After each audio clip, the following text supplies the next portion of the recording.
Now, the last section I visited was the archaeology, geology, and zoology section.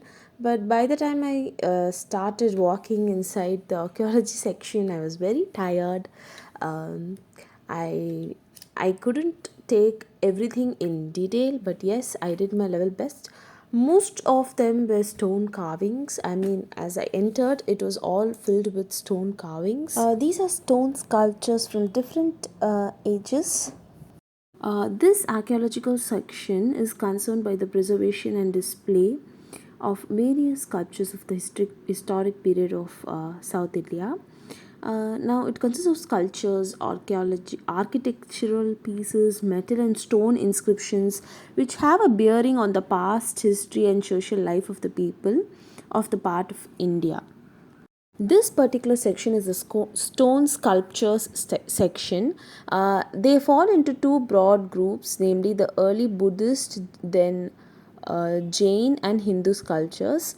Now, the sculptures of the medieval and later periods. The date of the early Buddhist sculptures ranges from 200 BC to 250 AD, and of the Jain and Hindu from about 600 AD to the recent times.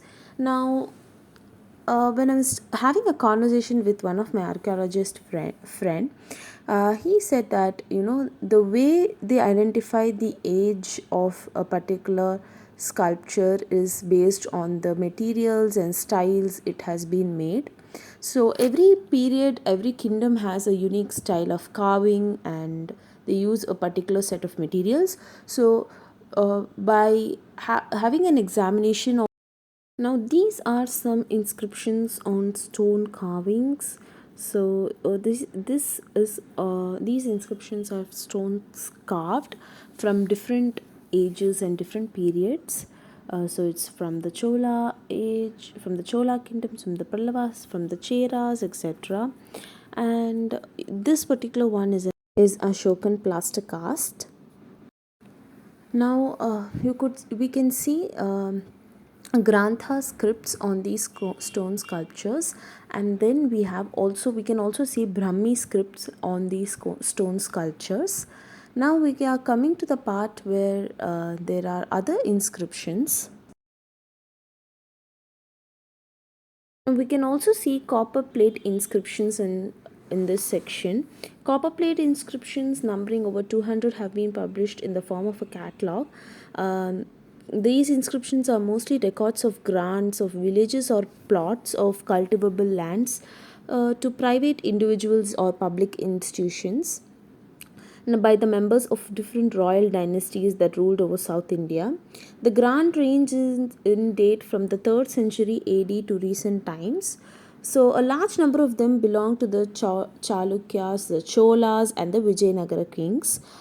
This full entire section is of North Indian sculptures.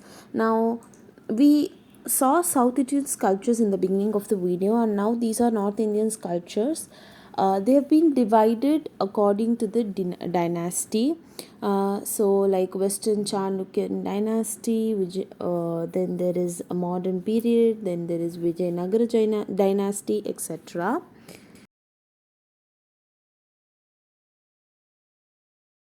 Now I'm entering into the Hindu sculpture gallery, where you can see different god and goddesses which have been taken from different places of Tamil Nadu and South India and displayed there. So you can see mainly you can see Lord Shiva, Durga, Ganesha, Brahma, goddess Kali, Agni, and you can also see Lord Vishnu, goddess Parvati, goddess Sri Devi, goddess Durga, etc. Now they have been taken from Arcot district. They have been taken from Kaveri Pakam town. They've been taken from Tanjavur. They've been taken from Mahabalipuram, Tirunelveli, etc. Next, I entered into the Jain gallery. Now, in this gallery, we can see different Jain sculptures, and with this, the archaeology section ends, and I entered into the zoology section. And yes, this is me finally revealing myself in the vlog. I found this beautiful mirror. After I entered into the zoology section, I also tend to explore the geology section. Section contains the explanation of practical geology, and it covers general geology, petrology, mineralogy, etc. And the geology galleries have been considerably improved and reorganized and are a little modernized.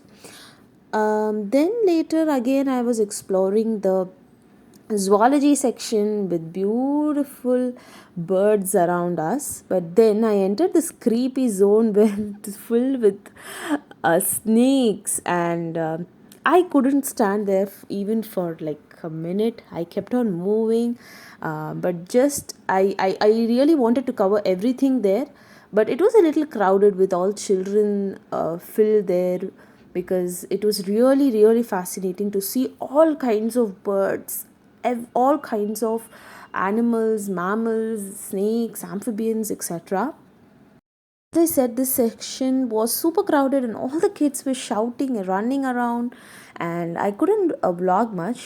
If anyone is interested in this, then I would suggest you all to come in the morning on a weekday, and go around the zoology section and read whatever info is given about each mammal or each species of bird there.